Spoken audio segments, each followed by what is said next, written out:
told us it was over. The Dark Lord was gone, the battle was won, and the wizarding world finally free. But what if that wasn't the real ending?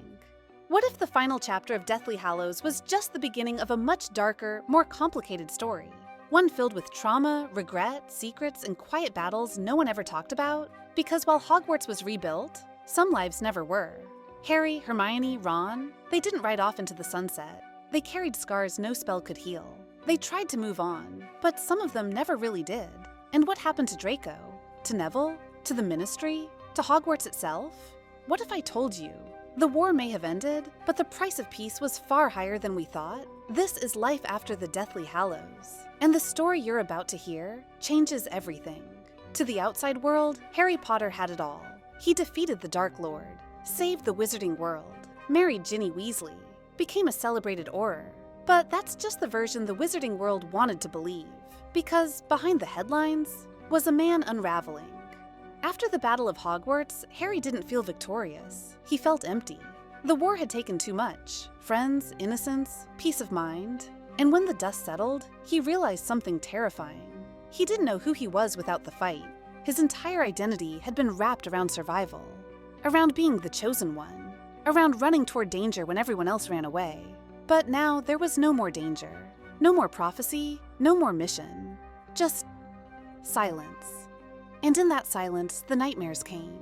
Every night, the same faces. Fred's last laugh, Lupin's lifeless stare, Snape's dying breath, the echo of Dobby's voice.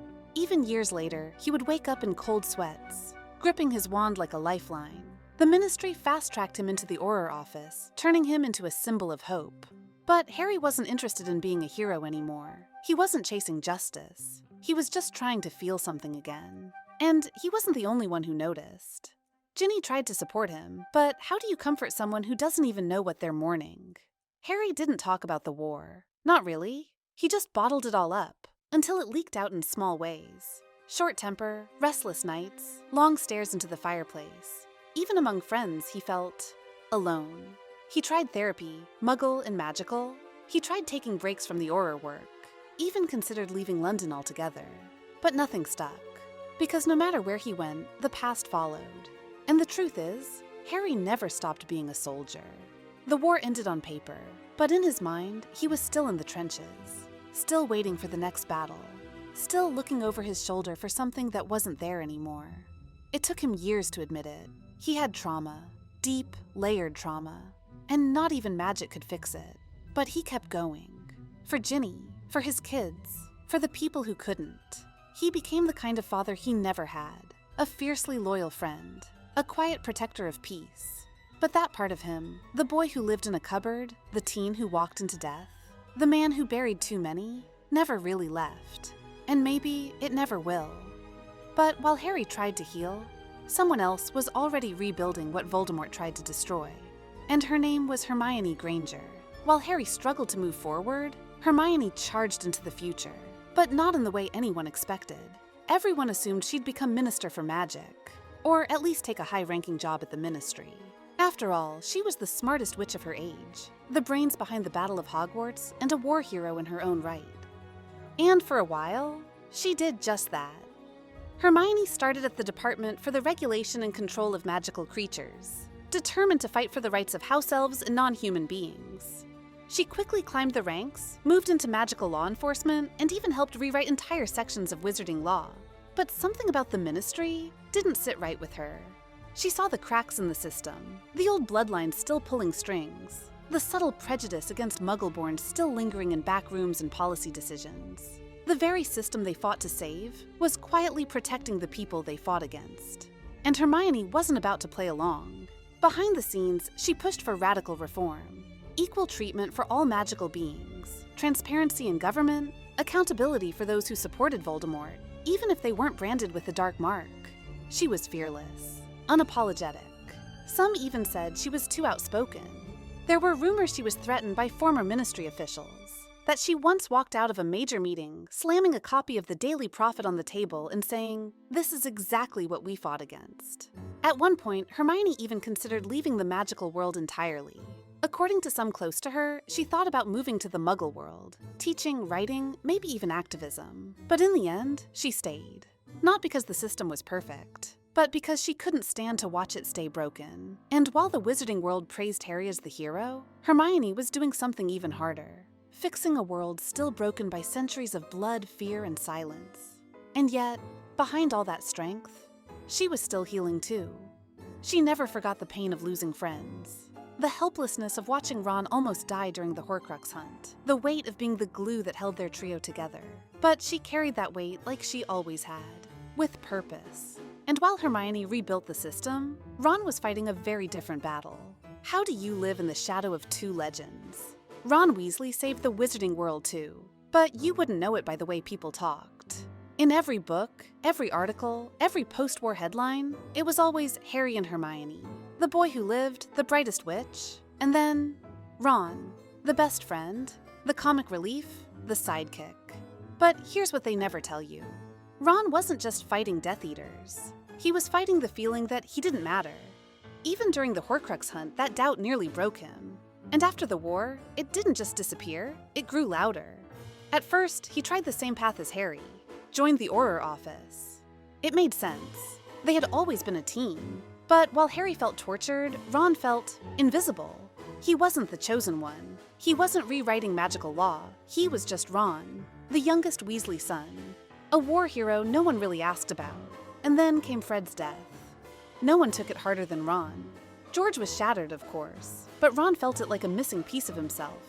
He had grown up in a loud, laughing family, and suddenly, that laughter was gone. To cope, he walked away from the Ministry and did something no one expected. He helped George reopen Weasley's Wizard Wheezes. Some said it was just a joke shop, but for Ron, it was therapy. Every potion, every prank, every laugh. It was a step toward healing, toward honoring Fred's memory, toward reclaiming some part of himself that wasn't wrapped up in war or fame. But make no mistake, Ron still struggled. There were nights he'd drink too much and disappear for hours. Times he lashed out at Hermione over nothing. Weeks where he talked about packing it all in and moving to a quiet cottage in the Muggle countryside. He even flirted with the idea of disappearing entirely. No magic, no expectations, no comparisons. Because that was the thing. Ron didn't hate being the third one. He hated how much it hurt to feel replaceable. But deep down, he never really was. Ron was the heart of the trio, the reason Harry kept going, the reason Hermione stayed grounded. He was the first to laugh, the first to fight, the first to forgive. And over time, he found peace, not through power or politics, but through love, through family, through learning that he didn't need to be the loudest voice in the room to matter. But not everyone was so lucky, because while Ron found light after the war, one former enemy was still lost in the dark. When the war ended, most people had someone to celebrate. Draco Malfoy didn't. He didn't return home a hero. He wasn't cheered in the streets. He didn't get a second chance from the public. Only silence, and stares, and fear. Because no matter what he didn't do at the end, no matter how he lowered his wand, how he couldn't kill Dumbledore, how he didn't fight at Hogwarts, it didn't matter. To the world, Draco Malfoy was a Death Eater, and he'd spend the rest of his life trying to outrun that shadow. After the war, his family barely held on to their freedom. Lucius escaped Azkaban by the skin of his teeth. Narcissa, who secretly saved Harry, was never publicly thanked. And Draco? He walked free, but not without scars. He didn't return to Hogwarts. He couldn't. Not with the eyes, not with the whispers. He retreated into isolation, back to Malfoy Manor, which felt more like a prison than a home. People thought he was rebuilding his family's legacy.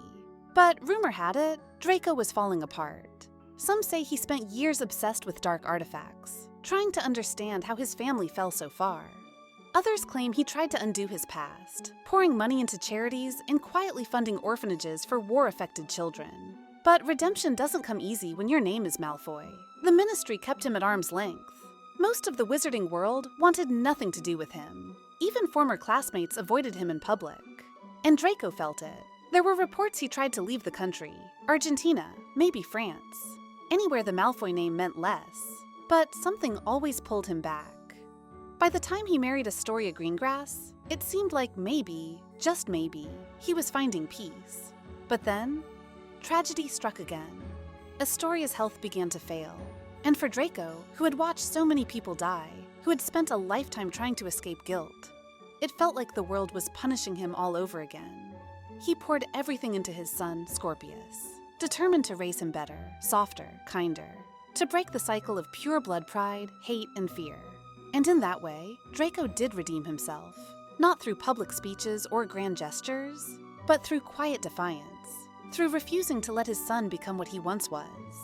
Still, the question lingers. Was Draco truly redeemed? Or was he just a broken boy, raised by fear, trying to survive in a world that never gave him a second chance? Whatever the truth, his silence speaks volumes. But while Draco disappeared into the shadows, someone else stepped fully into the spotlight and became a legend no one saw coming.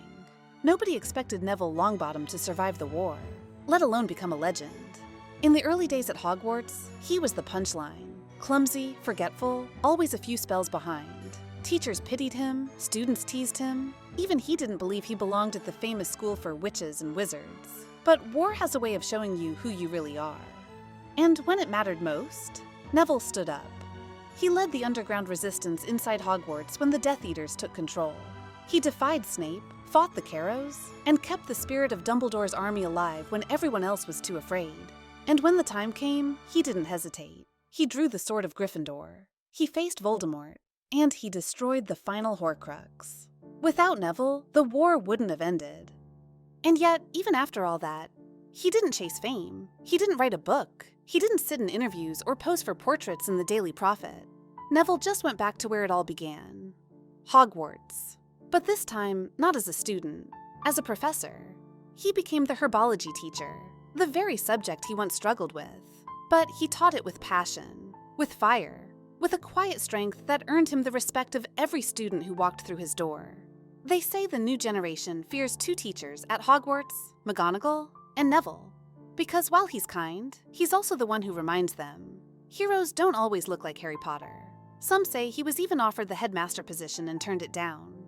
"I belong in the dirt," he joked once. "With the plants, with things that grow." But there's more to Neville than soil and spells. He became a quiet mentor to kids who felt like outsiders. A living reminder that bravery isn't loud. It's doing the right thing even when no one's watching. And to many, Neville Longbottom didn't just survive the war. He became everything the wizarding world needed after it. But while Neville rebuilt his legacy, the most magical place in the world, the one place that had always felt like home, was changing. And not in the way anyone expected. The Battle of Hogwarts may have ended in victory, but the castle never fully recovered. Yes, the stones were repaired, the Great Hall rebuilt, the portraits rehung, but something was missing. Something deeper than magic. A feeling that the school would never be the same. Because Hogwarts didn't just lose walls that night. It lost innocence. It lost students. It lost parts of its soul. The halls that once echoed with laughter and mischief now carried the weight of memories too painful to forget.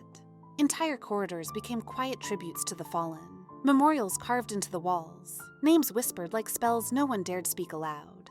Even the ghosts changed. Some said new spirits lingered.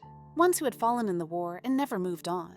There were stories of Fred Weasley's laughter being heard late at night near the astronomy tower, of Lavender Brown's figure flickering by the windows of the infirmary, of Colin Creevy's camera mysteriously clicking in empty classrooms.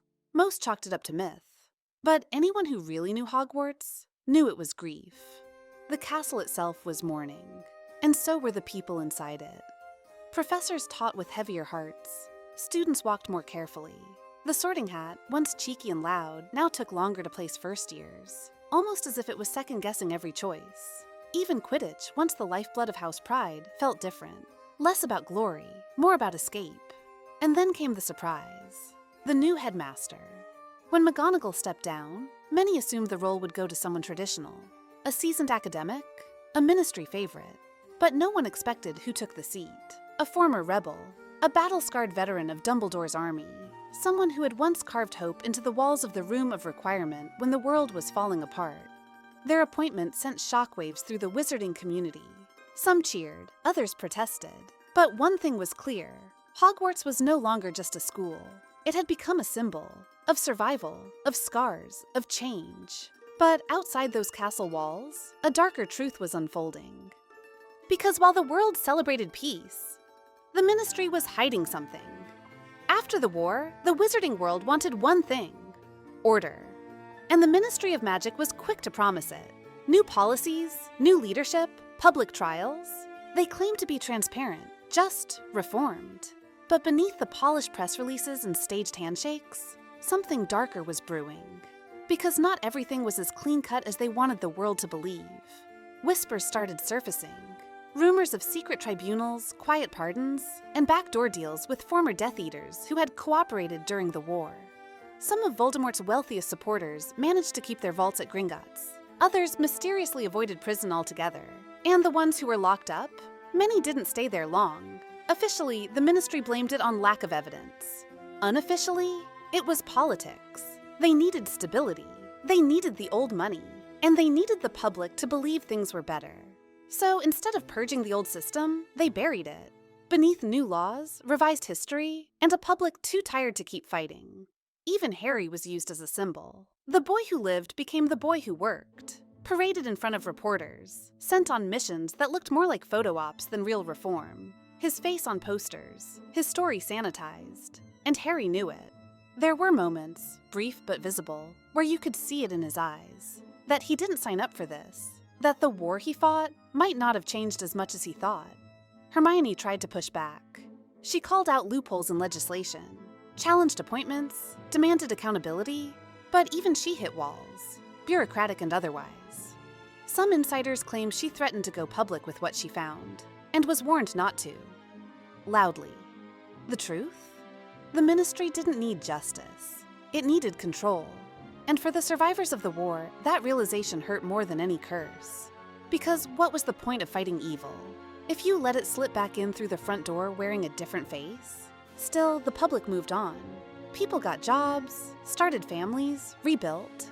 And yet, for the ones who lived through it all, there was always a sense that the war never really ended. It just changed shape. And behind every smile, every reunion, every handshake, there was one final question. Was it really over? Or had the cost of peace simply been silence? Harry Potter and the Deathly Hallows gave us an ending. The battle was won. Voldemort was gone. Hogwarts stood tall once more. But that was just the last page of the book, not the end of the story. Because the real ending, it didn't come with a flash of green light or a final duel. It came quietly, slowly, in the years that followed, when the world tried to return to normal, but couldn't quite remember what normal even looked like. Harry didn't get peace. He got responsibility. Hermione didn't get rest. She got resistance. Ron didn't get glory. He got grief. And the others, Neville, Draco, Luna, even the Ministry itself, were left to rebuild from ashes. Not just buildings or laws, but themselves. And maybe that's the most honest part of all. Because real war doesn't end in a single night. Real healing doesn't come from a prophecy. And real heroes? They don't walk away unchanged. They carry the weight. They carry the scars. They carry the stories no one ever tells. So the next time someone says the Harry Potter series ended with Voldemort's fall, you'll know the truth. The real ending wasn't in the books. It was in the aftermath.